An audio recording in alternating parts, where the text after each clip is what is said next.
What's up? Que lo que et salut, world language teachers. Welcome to the Practical Proficiency Podcast, where we make the transition to proficiency-oriented instruction in your world language class in a way that works for you, your unique context and teaching style, and doesn't sacrifice your well-being along the way. I'm your host, Devin Gunning, the teacher, author, conference host, curriculum creator, and consultant behind La Libre Language Learning. This podcast is for the creative world language teacher like you, who's ready to ditch the overwhelming pressure of switching to acquisition-driven instruction and CI overnight. You're ready to discover how using more target language in class can actually bring you and your students more joy instead of adding to your plate. With practical, authentic, and down-to-earth strategies that don't require reinventing the wheel or more training, we'll work together towards the magic of a community-based, target language-rich classroom rooted in the power of community and comprehensible input. Let's go! Welcome, everybody, to the Practical Proficiency Podcast. I'm so excited to bring to you an expert in middle school Spanish, the area that certainly needs more attention than it gets. All the middle school teachers know that this is the absolute age to be at. So I'm very excited to bring to you Brooks from Sonrisas Spanish to talk to us all things middle school programs, middle school curriculums, teaching tips and ideas. Brooks, thank you so much for being here. Can you tell us a little bit more about your teaching experience and how you serve teachers now with Sonrisas? Give us the scoop. Well, yeah, you're welcome. Thank you so much for having me, Devin. Really pleased to be here today talking to people about middle school Spanish. And we got our start, my wife and I, we co-created Sonrisas Spanish and we co-authored the curriculum together. We got our start in the public schools in the Austin Independent School District back in the early mid-90s. And this was a time when bilingual education, there was really a movement around that. Mm-hmm. And so we got trained to be bilingual ed teachers. And so we learned lots of methods for teaching ESL and for teaching bilingual ed. And we were in the public schools, but then one year in our local neighborhood, a school approached us and asked if we would be interested in teaching some after-school Spanish programs. And we said, sure, that sounds interesting. And so we did that, and we translated a lot of these ESL techniques and these bilingual ed techniques and methodologies that we had used to Spanish, essentially doing SSL, Spanish as a second language. And after a year of doing that, word got out, and we had other schools start to call us and say, hey, could you do something similar at our school? And we thought, wow, there's a market here for these classes. And so we just took a big leap. We quit our public school jobs, and we started Sonrisas Spanish, where we would go into elementary schools and offer our class as an after-school Spanish class. And we would go into preschools and offer our class as we usually in the preschools would teach during their day. And so after a number of years of doing that, we realized that we had a methodology and a structure to our lessons and to the way that we were teaching. And we thought, wow, maybe there is a market for this. Maybe other teachers could benefit from using these lessons. And so we took a couple of years and we wrote all this down and we formatted it, and we had a graphic designer friend help us. And we first published in 2002. And we continued to be full-time teachers for many, many years in various situations, not only doing our own private classes, but also teaching in private schools. I was in and out of the public schools a little bit. My wife taught at the Austin Waldorf School, and that informed some of the methodologies of our curriculum as well. But really, teaching was our bread and butter for many, many years. And the publishing was sort of this side gig that we did that we knew we wanted to grow at some point.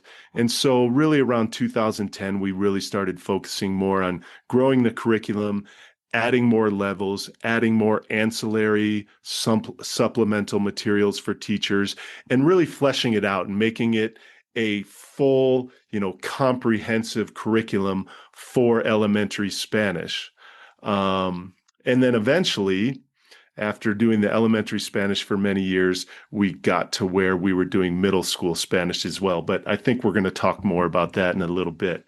Yeah, definitely. Wow, so this is a really layered, rich experience that you have of moving from the program that you were working with, making it into an SSL program that more mirrors what it looks like to be in a dual language environment and using and borrowing a lot of immersion tactics for how you're teaching your very young, your littles learners that you're working with. So I'm curious to know, as especially since both of y'all have so much teaching experience, what are some of the tenets that inform the way that you would work with students of this age, and what does that look like in your curriculum? What are the big methodology pieces that you know has to be in a classroom of this age group? Yeah, well, we know that young learners are very adept at language acquisition, Mm, right? And, sometimes people talk about the idea that, oh, young learners, they can just naturally absorb language. Well, it's not really that simple. mm, They are more adept at acquisition, but there has to be a lot of planning and intention behind that. So to answer your question, a lot of the methodologies that we used, as I said, we learned in our own education for being bilingual and ESL teachers. So things like total physical response, yeah. developed by James Asher. And what we know about total physical response is really we're putting the language into a physical context, which helps a learner to understand it. Asher would talk about having language body conversations. Total physical response works really well with young learners, and it can also work well for older middle school learners too. And then, of course, Dr. Stephen Krashen was a huge influence on us with his research and theories about acquisition-based learning and comprehension-based learning. Um, all of our lessons really thrive with the idea of comprehensible input and using that in each segment of the lesson so that the learner is understanding the language that they hear. You're putting it in context for them to understand it. And then the idea of getting lots of communication with that comprehensible input. And then, of course, the idea of doing play-based instruction for young learners. We talk a lot about in our teacher trainings being developmentally appropriate for those young learners. Yeah. And one of the things that means is that they do not need explicit grammar instruction. It's not really developmentally appropriate for them. But they can gain an inherent understanding of many grammatical concepts through these other methodologies. And then, as I mentioned before, the Waldorf foreign language approach really informed some of our teaching too. What's really neat about that approach is it's less concerned with meaning, with comprehension, and it focuses more on the idea of the emotional content of the language and how, yeah, and how young learners are really able to connect to the language just through the sounds and the feeling and the emotional content of it. And we have found that that's really true with, especially with really young learners like preschool students. You can do verse and rhyme and music with them, and they don't really understand what they're singing, and they don't need to, because they're making a connection with the language through the sounds of the language and through the beauty of the language. And it's really fun to think about that idea, I think. Just, yeah, bringing the sounds and the beauty of a language to a young learner. That's a really valuable perspective to think about too, because we know that children under 10, even over 10, they love rhyme and they really respond to rhyme, rhythm, anything to music. And you kind of always wondered why, especially if they're able to spout out these long verses that they might not know what the words are. And on the other hand of that too, with some of the teachers that I've worked with that are in like especially like a K through 8 setting, I find on the other side that sometimes there are teachers who struggle to spend a lot of time in the target language with elementary learners because they think like, oh, they're not developmentally there yet for that. Do you ever encounter that Yeah. when you're working with teachers and teacher trainings of, like, well, let's just do the calendar because that's what they're ready for, and we'll sing song about the calendar. Yeah, for sure. It's kind of a daunting thing to think about staying in Spanish, staying in the target language throughout your whole lesson. In our teacher trainings, we talk about one of the best practices for the Sonrisas Spanish curriculum, which is a recommendation from ACTFL, is to use the target language, use Spanish at least 90% of the time in your lessons. And our lessons are formatted, they're designed so that this is achievable. But we talk about taking that leap of faith and really trying to do that. And, comprehensible input helps with that. Structure helps with that. Um, and one of the things that we mentioned to teachers too is, hey, you're teaching Spanish. The best way to do that is to speak Spanish and Surprise! to Yeah. do all these different activities that you're doing in Spanish. And, one of the things I wanted to touch on from your previous question too is also this idea with young learners of play-based learning Yeah. and just providing lots of different activities. So you're covering different modalities of learning. So, for example, with our lessons, you have music, you have role play, you have games, you have stories, authentic Spanish literature, and you have art projects, and you have drama. And so it's taking all these different activities, having comprehensible input in those different activities, and then having communication happen in all those different activities. Mhm. It's amazing how much ground you can cover, how much communication you can get with students through this diversity of activities, and how a lot of that becomes natural because really you're playing, you're doing all these different age appropriate activities, you're communicating in Spanish throughout, and students have that opportunity to acquire the language. I would imagine with something that's already sounds that fun, like if you're switching activities every 15 minutes and doing something like first we're gonna like do a story tell with this cute stuffy, and then we're gonna, play dress up and somebody's going to be this character and that character, that they get to focus in, the kids are focusing in on, like they have so many visuals to work with as you're talking to them in Spanish that they're not as intimidated by what you might be saying or even focused in that much on it. They're just here to play. And if you're requiring that they play in Spanish, they're going to be right there along with you. Totally. Yeah, we talk about that all the time is, if you are in that mode, students don't really even think about that they're learning Spanish. They're Yeah. just having fun. They're just doing all these different activities in Spanish. Um, but again, that takes a lot of intention and a lot Does. of planning behind it. It's not like you can just go into a classroom with a group of kids and start Mhm. speaking Spanish and playing games. There is all that intention and planning behind it. Yeah, and I'm sure they're going to need a lot of scaffolding too, so that it's easier for them to be with you on that. For sure. And something you said made me think too that another big part of it, and which is a big strength of the Sonrisas Spanish curriculum, is structure.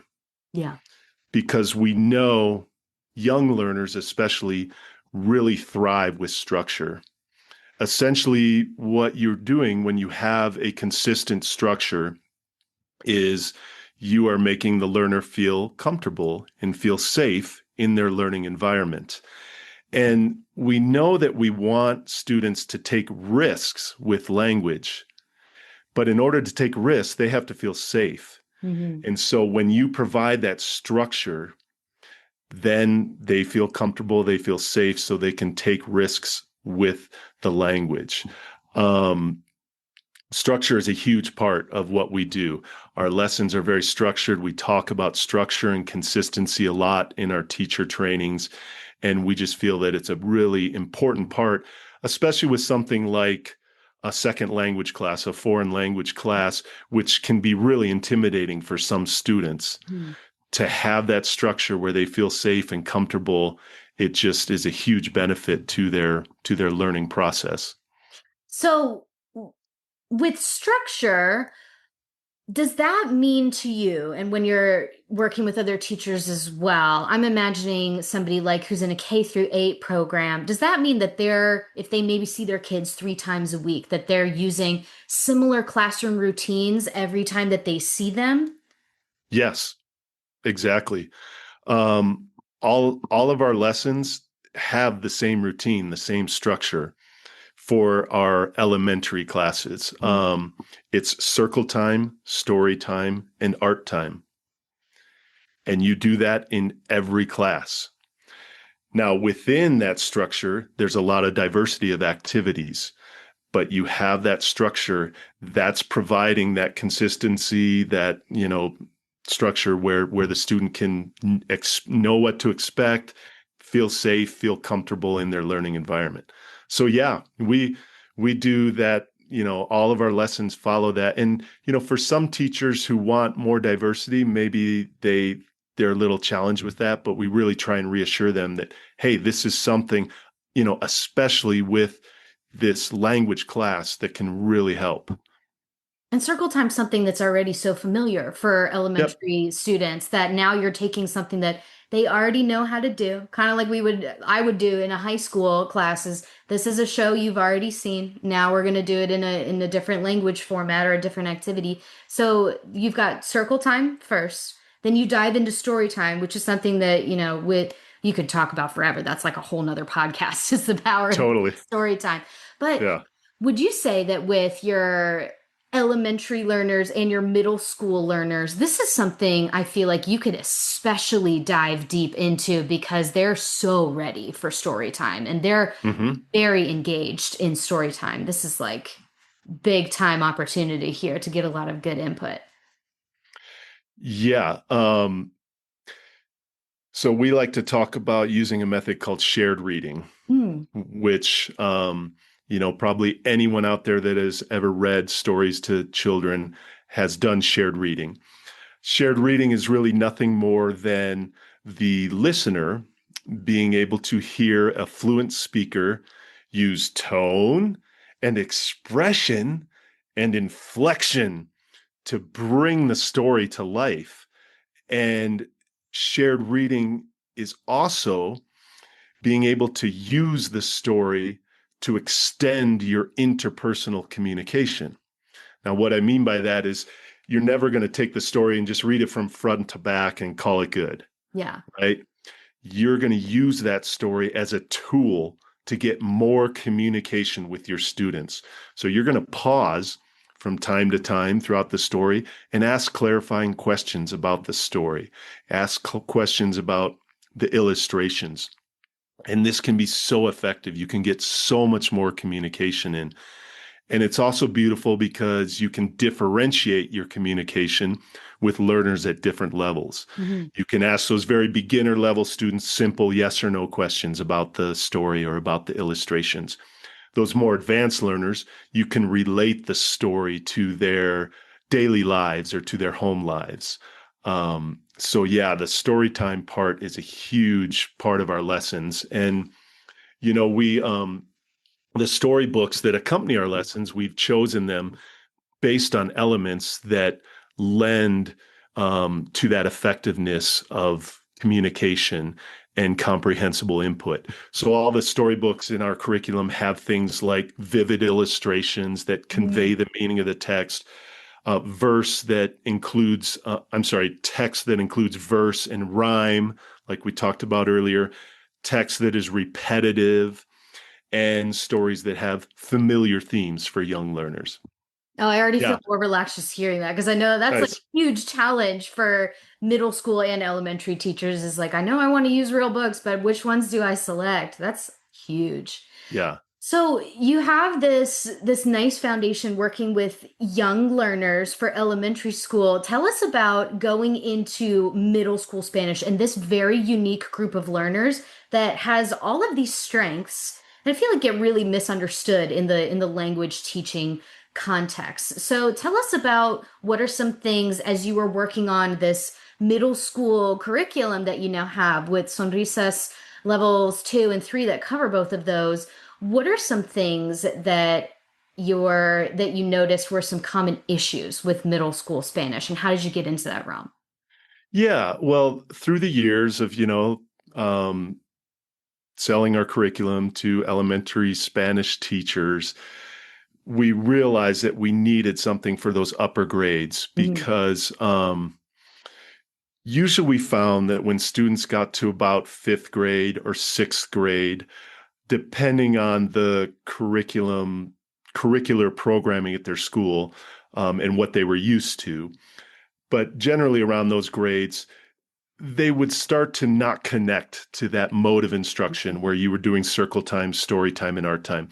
Essentially, they think it's little kiddie stuff. Yeah. So they were no longer really interested in that. Um, and so we knew we needed to develop something for those older learners.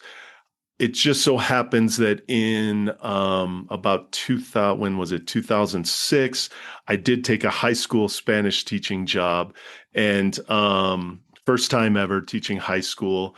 And the teacher that was there before me had been there for 30 years, a very traditional type teacher. Mhm. But just in her last few years of teaching, she went and got trained in TPR storytelling. And it revolutionized her teaching after decades of teaching in a very traditional, direct instruction, kind of strict way. She just got opened up to this whole new way of teaching. So she recommended to me that I get trained in TPR storytelling to continue what she had been doing with those high school classes. So Mhm. I did. I thought it was brilliant. I loved it. I started teaching it in this high school class, worked really well. And then the light bulb kind of went off. Oh, maybe this could work well for those older elementary and those middle school students too. So then I had the opportunity to take a job with an alternative school in our district here, where we are in Southwest Colorado. I was doing elementary Spanish, but then they wanted a middle school cohort as well. They wanted to do a multi-age fifth through eighth grade class. And I thought, great, that sounds awesome. I'll do that. And so I did that. And what I did is I kind of adapted. I did more of I did the TPR storytelling, but I continued some of the things from our levels 1 and 2 curriculum. Um, some of the calendar type activities. I continued doing TPR, and we continued to do role play. And anyway, it worked really well. And so then that gave us the opportunity to author some of those lessons and bring that forward for the middle school Spanish grades. And so that happened in the mid-teens, where we really, started publishing the middle school Spanish and adding that to our elementary Spanish, and really thinking about getting a full like K through 8 scope and sequence, articulated sequence for instruction for K through 8. Oh, Um, the I- dream. So many people ask that. So that's awesome. oh yeah, Yeah. yeah, So with these sixth through eighth graders, what did you notice were some you talked often about with Sonrisas that the structure is really relying on routines to make kids feel safe. So what do yes, sixth through eighth graders need to feel safe when you're doing instruction with them? yeah. Um, as we know, probably your biggest issue with middle school students can be simply put as hormones, Yeah. right? um, but what that means is, they're exploring, they're trying to find themselves, they're trying to become themselves. And so, really there's a lot of, uncertainty and maybe insecurity there with those learners, right? And so again, the structure can be really helpful. Mm. Just to have, I think the idea of continuing that structure in middle school is really helpful for those learners. But then there's also an element where, they still want to have fun, but they're ready for a more like concrete learning style. Oh, yeah, that's a good way to put it. Yeah, and they're ready for more intellectual learning, really. Um, in those elementary grades, students aren't really learning in an intellectual style. And what I mean by that is they're not studying rules, they're not studying grammar. They don't need to. It's not really developmentally appropriate for them. But when those students get into those middle school grades, they're ready now for more of a concrete, intellectual, learning the how and why of Yeah. some of these, if they've had instruction in Spanish through the elementary grades and they've gained an inherent understanding of a lot of grammatical concepts, well, then in those middle school grades, they can start to learn the how and why of many of these concepts that they already understand. And it's actually, we didn't really talk about this before, Devin, but I want to mention this because we did develop a methodology that guides the different levels of our curriculum work. We Oh, call it acquire, develop, learn. hmm.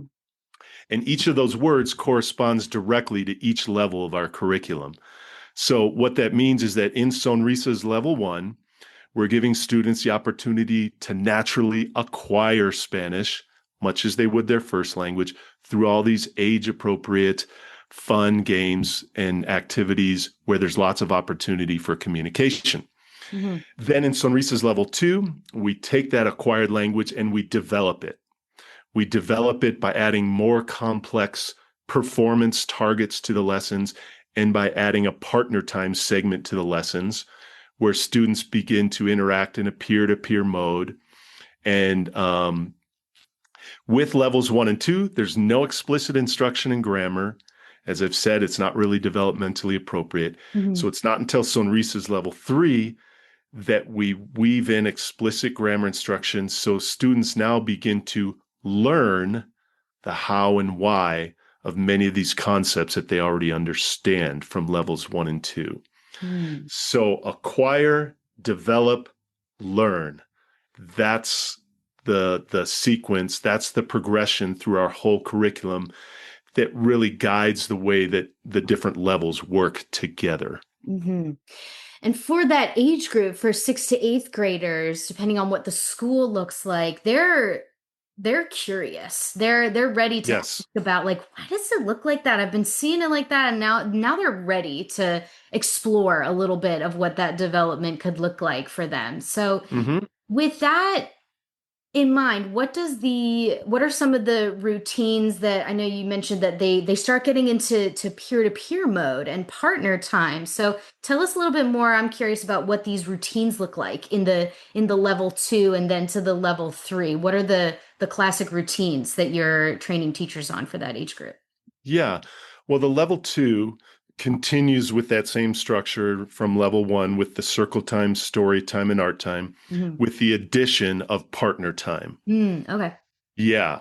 And then level 3 is completely different in structure. No more circle time, story time, art time. As I said before, with those older students, they start to think that's little kiddie stuff. Right. So instead of that, the lessons are organized into thematic units. Mm. Yeah, and every unit has 10 lessons. And so part of the structure is in each unit, those 10 lessons always follow the same sequence. So the students become comfortable with this sequence of lessons in each unit. And what that sequence is that in the first lesson of every unit, we introduce a cultural theme. There's a cultural reading that students can either do individually or the teacher can do as a whole group. And then there are guiding questions for the teacher to have a discussion about that cultural theme. So we put the culture right out in front at the beginning of the unit. Then in lesson 2 of each unit, the teacher teaches a grammar concept. And this is much more of an old school direct instructional style. She's in English, teaches the grammar, and then the students get the opportunity to practice it in a grammar exercise.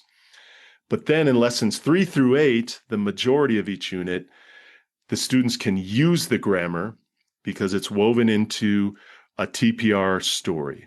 And so for lessons 3 through 8, we use the TPR storytelling method to not only have the students be able to use the grammar, but also learn more vocabulary and phrases and build their comprehension and build their speaking skills. I don't know how much your listeners are familiar with TPR storytelling, but it's just so effective for that middle school group because, number one, it's super fun. Number two, it's really engaging because the students are coming up with the details to the story. So they start to take ownership of the story. So they get really engaged with this. They love it. They're like, oh, wow, this is our story. And then number three, it's really good for retention of vocabulary and phrases and concepts because it's their story. And because you have a way when you do this method of really trying to latch on to the most sort of bizarre and funny details that are done in the story, the students love that. And so you can get these crazy stories going, and they just think it's so funny. And again, it's almost like they're back in that play mode. They're playing with the language in this storytelling experience. They're creating these details. They're taking ownership of it. And I can't remember what your question was and if I answered it. Yeah, that's it. Routines Yeah. about what middle schoolers really respond well to. And you really Okay. hit it on the head there with they're responding well to ways to engage and interact with language that's really fun and gets to bring out, the stuff that they love about class, which is making Yeah. jokes and being the center of attention. Yeah, and I think you were asking me too about how is their structure in these level 3 Mhm. lessons. So again, it's the units, it's the lessons in the unit following the same sequence. When they're done with the TPR story, in lesson 9 of each unit, the teacher teaches a communication strategy, which these are things that help students bridge the gap between language and culture. Mhm. Um, Things like getting meaning from context, cognates, Mhm. all of that kind of stuff. And then in lesson 10 of each unit, everything comes together in both a whole group reading activity and a partner time activity. And then all of the lessons also have an introduction section where the teacher can do an optional calendar routine. There's traditional TPR to warm up students, and there's a spelling activity too. And I have to say something about this spelling activity because it's so funny to me, but students love to like try and spell words in Spanish. I mean, it sounds funny, but we Hilarious. we just always we just always incorporated this into it was really my wife that discovered this where she started doing a spelling activity with her middle school students. And she's like, I can't believe it. They love it. We turn it into a little competition, see who can spell the word the fastest. They do it on, whiteboards and then they hold it up for me. And I think it's just sort of like the novelty of trying to spell in a different language, but it's a great way to create phonic awareness, and to create awareness of the alphabet and spelling and pronunciation. So that's part of the introduction to those level 3 lessons as well. So again, back to your question, it's structured throughout the whole unit, and that's the way each unit works. Each unit follows that same sequence with the lessons. And again, it's about giving students that familiarity with the content, with the sequence, and with the structure. I'm just a big fan. And I think, I have to mention too that it's helpful for teachers as well, Mhm. because you're not trying to reinvent the wheel. each unit and each lesson, you get accustomed to this sequence as well, and you start to get your rhythm with it, and you start to get your, confidence with it. And so it's a good thing for teachers too to have all that structure. Yeah, because you're providing all of the materials that they don't have to come up with themselves and the routines to follow so that they have the freedom of mind to be creative when they want to be. Totally. And there's so Yeah. much creativity. Many teachers are very creative and enjoy that aspect of it, but like there's so much on the fly stuff that happens with TPR. But with it, when you have a structure in place of these are the terms I want to use, it's not that scary blank slate of, oh my God, what am I doing today? It's these are the things that we want to talk about. These are the terms that we're going to make our story about. And now the kids get to run away with it and be totally creative with it. And then you have too this nice circling back, bringing it all together consolidation moment with what they do at the end of their routine with having a communicative activity that pairs it. So it's a nice transition where you don't have to think about how am I going to put all of this material together and have it make sense, which is really Yeah. nice to think about. Sorry to interrupt, but have you done TPR storytelling as I well? have, I Yeah. have a little bit. I used to do it with high schoolers, and I found Mhm. that, and I was doing it with zero training, so I was really just like flying with it to see how it would go. I found with my high schoolers that it's definitely something that I needed more training with to make it work because that's how I felt is almost every lesson I was going up and thinking of like, wow, I have to think of a lot of things right now. I have to come up with a lot of these ideas myself before you can get into the fun part of creativity and student participation is like you Yes. said earlier, there's a huge intentionality and planning piece to it that in order to make it fun for the students and to get that buy-in, you need to have that solidarity, that spend all that creative thinking, that brain time as a teacher. You want to spend it on the actual creation of the story rather than like setting it up, which Yeah. can be difficult. So I have a question too that goes along with when you work with teachers adopting this curriculum, you provide a lot of training for them, which is huge. So I want to know what are some of the common things that you find that almost that you would say you prioritize when working with middle school teachers? Like, what are the things that you know, like, oh, we're definitely going to be training on this, this, and this? Yeah. Well, specifically to our lessons, to the Sonrisas Level 3 lessons, we want to make sure that they really understand the TPR storytelling method Yeah. because it is challenging. And as you just alluded to, it does take practice. To that end, we have training videos that are included with the curriculum, but then we also offer targeted individual training if necessary. Um, because it just is much more effective when you go into it, having a little practice and knowing how you're going to do it. Um, you had mentioned, trying to come up with the story on your own. Mm. That's not something that teachers have to do. We script in our lesson plans, we script out the story for the teacher. What's missing are those details that the students are going to provide for you. Um, but yeah, we really try and focus a lot on that, but then also, making sure that teachers understand that sequence of lessons and how they can um, help their students to feel comfortable with the different, there's direct instruction, then there's the TPR storytelling, there's the culture, all these different elements of it. Really, it's like a blended approach, which works really well in that middle school grade level because as you know, in middle school, you have some students that they still are connected to that younger mode of, learning. And Mhm. then you have others that are ready to move on. Um, Another thing that we've done with a lot of the lessons, or rather with a lot of our classes, is once you're done with the TPR story, if you want, you can have students act it out. Or nowadays, you can have them make like a video of it or a movie of it. And they just love that. They love doing that. So that's another thing that we talk to teachers about too, like how you can extend the learning by, not just doing the story, but then letting the students take the wheel and say, hey, if you want, you can create a play out of this, or you can create a movie, a video out of this. And most of the time they do want, Oh they yeah. want to do that. Yeah. Talk about like Yeah. huge community building and ownership, all the things that you're looking for.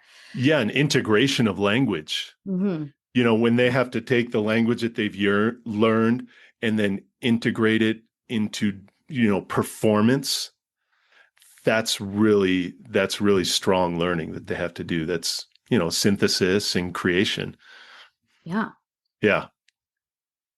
So I would like to know as well with how you designed this program for with level 3 for this age group. There can be some big frustration with big publishers who are serving the same age group that I know that a lot of teachers who are middle school teachers listening to this can relate to. So, what are they? How are they causing problems? And what are some of the ways that we can move away from that? Yeah. I think, for me, when I started teaching high school Spanish and then thinking about doing middle school Spanish with the big publishers, what was most frustrating was just, it was almost like they were trying to do too much, Mm. which sounds weird because, as teachers, we always, we're always looking for more materials, more content. But I mean, almost more specifically, like the way the lessons are presented. You get this, big hardcover book, looks great. It's got all these different elements. It's got, maybe there's an audio element, there's a video element, there's an online element. Um, but like when you're looking at the lesson plan in the book, there's also like all this sidebar material, or Mhm. there's material at the bottom. After you do number 3 in this part, go to this, section and do this. And just for me personally, it was always kind of like, wow, I don't even know where to start. Like, it seems like just like too much. And I think a lot of teachers have had the experience where they get one of these curriculum from a big publisher and it's got all these different components to it. And they end up doing like one or two components, right? Yeah. They just take the thing that like makes sense to them or feels comfortable and they just do that. And so it's kind of like really sort of, inefficient and wasted material. So when we started thinking about, creating our materials for teachers, we were like, we just want this to be really user friendly, Mhm. a really simple presentation, and that structure and that consistency was a big part of it. Like, do something where as they move through the lessons, they start to get a rhythm and they start to know what to expect and what to do. And so then within that, they can use, as you were alluding to earlier, they can use their creativity and use, um, you know, whatever to make their learning fun and for students. Yeah. Did I answer your question? Yes, definitely. Because it's a when you're comparing the two approaches, the this approach here is a very dialed in approach where there's opportunity for exploration and play because you know what's coming and you know you don't have to provide those materials here. Whereas looking at because I know what you mean when you're looking at my first experience with teaching was the middle school classroom that I was in for my student teaching class. And it's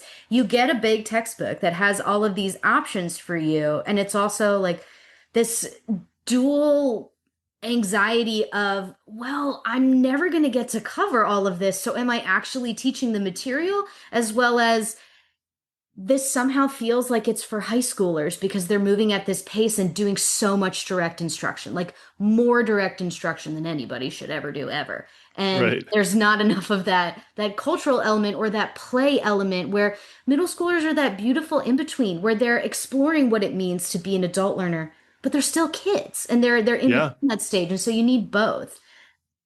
I agree. Yeah, you really do. Yeah.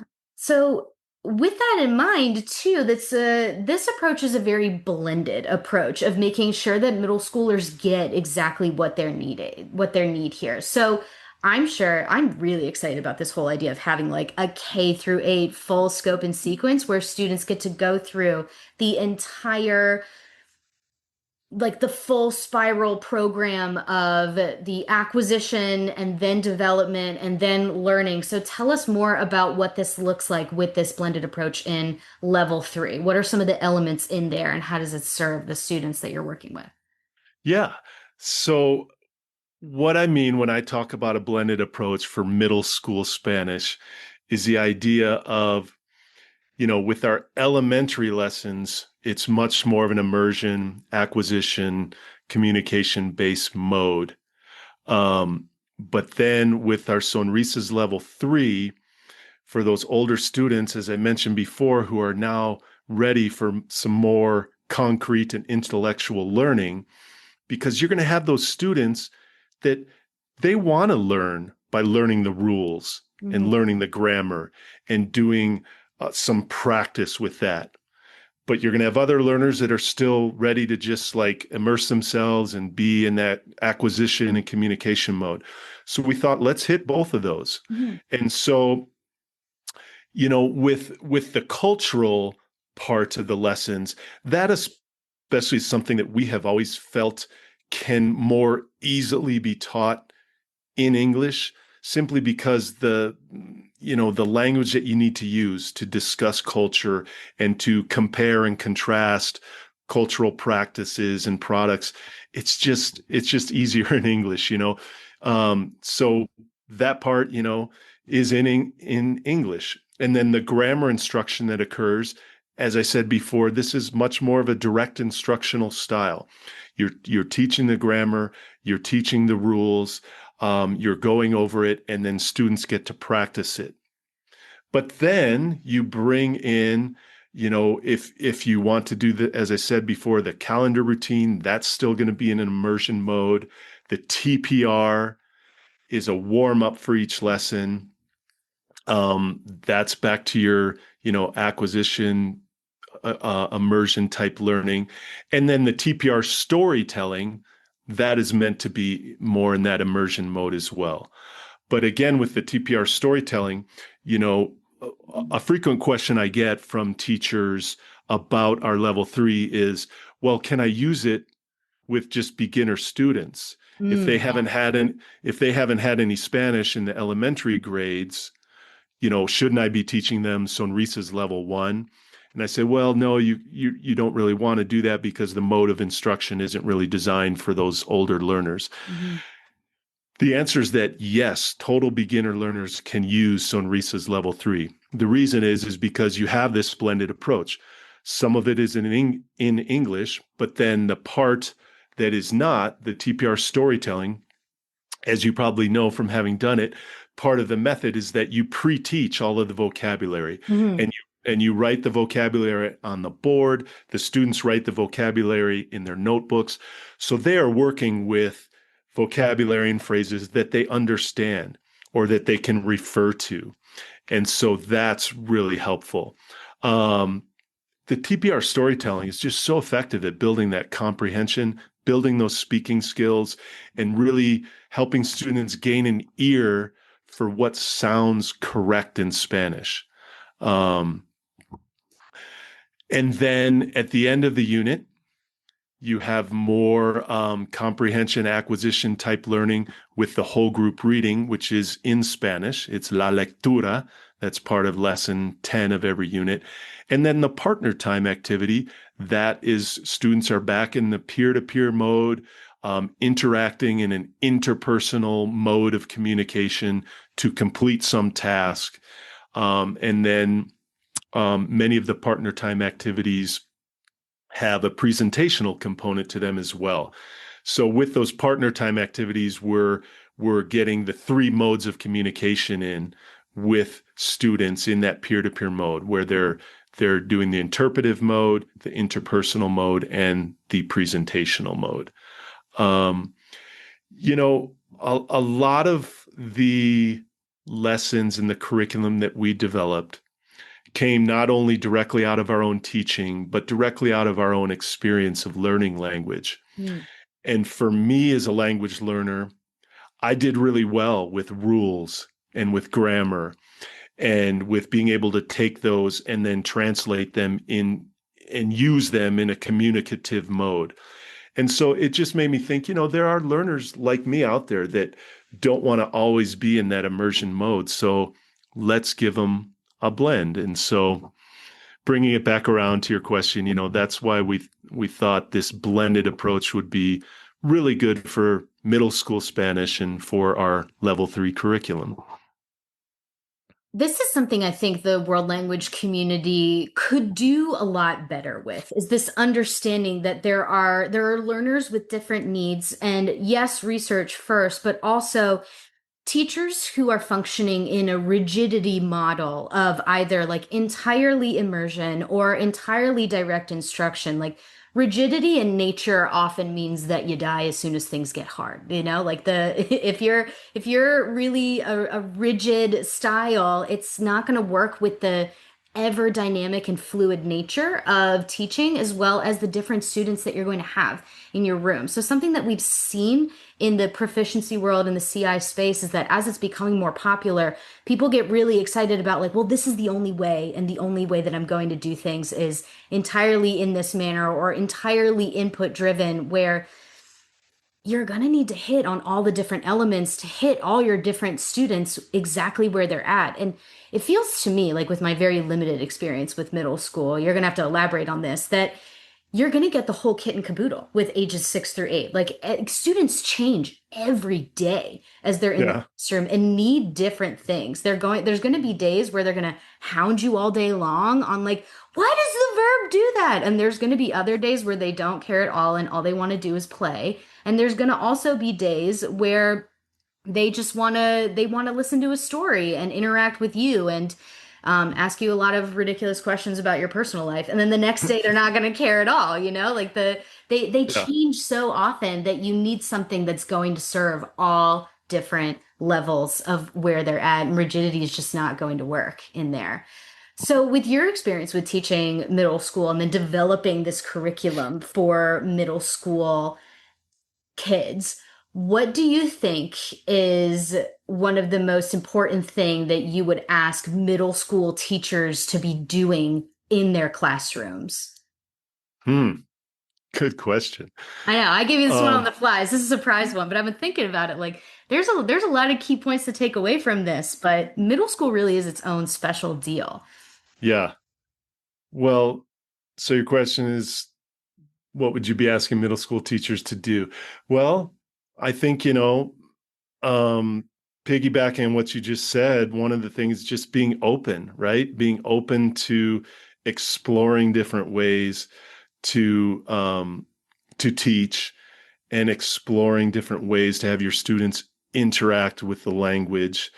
Um, and just being open to trying different methodologies. Mhm. Um, you know, TPR storytelling, I don't really have a good feel for how people feel about it in the larger, world language teaching community. It's still very Um, popular. yeah, I think so. I think some people maybe think it's kind of fringe or something, or that it's just too unorthodox. For me, again, going back to just my own experience, I like things that work. I like things that I see results with. I like things that I see students connecting with. And when I first got that training in TPR storytelling and I started using it with students, and I saw the reaction, I saw the connection, I saw the learning that occurred. I still have students coming back to me now, from when I was teaching in 2006, that say, "Oh, remember that story we did in Spanish class?" Or they remember their Spanish name, or whatever. Mhm. Anyway, I like things that work. So that's why we designed our lessons with that component in it, but also putting in those other, direct instructional things for the grammar and for the culture and for the communication strategies. Mhm. Um, but also adding those other elements in the introductory part of each lesson, where you can do calendar time, you can do TPR, you can do spelling. And just having teachers be able to have those options to see what works with their students, because it's going to be different with every class. As you said, yeah, those kids, those kids are haywire. And so they're different every day. Um, So the real answer to your question, I think, is just, teachers being open to, trying different things. And, but it can be really helpful to have, this structure, have things sort of done for you that also offer, different ways that you can take your class. Yeah. I hope I answered your question. I'm not sure if I Definitely, did. because if you're approaching class with a plan and you have a structure, but you're also open to where that structure will take you, it allows your students to be more themselves. And I think it allows teachers to be more themselves too, without having to spend a lot of extra brain power on coming up with a lot of material or best ways to approach what a seventh grader needs in the middle of Yeah. February. Like you've got that covered for them. So I want to add one other thing to my do. answer. Yeah. And that is, also being really honest with students. And I think with middle school, you don't really have to do this with younger learners, but I think with middle school students, being really honest with them about the idea of taking risks with the language and how your classroom is a safe space to do that. And that if somebody messes up, we're not going to make fun of them. And being honest with them about your own learning, saying, hey, I haven't always been fluent in Spanish. I had to learn too, and I used to mess up all the time. And Mhm. when I first went to the first Spanish speaking country I visited, I felt like I didn't know anything. And Mhm. it was so hard to talk. And by the end of the day, I was exhausted just trying to think of what I was going to say just to buy a loaf of bread or whatever that is. And, telling them about that and saying, hey, we're going to have fun. Learning language is fun. You have to take risks and, helping them to understand it. And I think when you do that and when you set expectations around that, it sort of opens them up because the rest of their middle school experience, right? They're all so on edge. Yeah. They feel like they're getting judged. Um, they're maybe judging themselves, Yeah. and Invisible audience is so real. Yeah. yeah, yeah. And so, it's trying to create this environment where, hey, this is something totally different from your math class and from your science class. Hmm. This is language. We're going to have fun, and language is fun.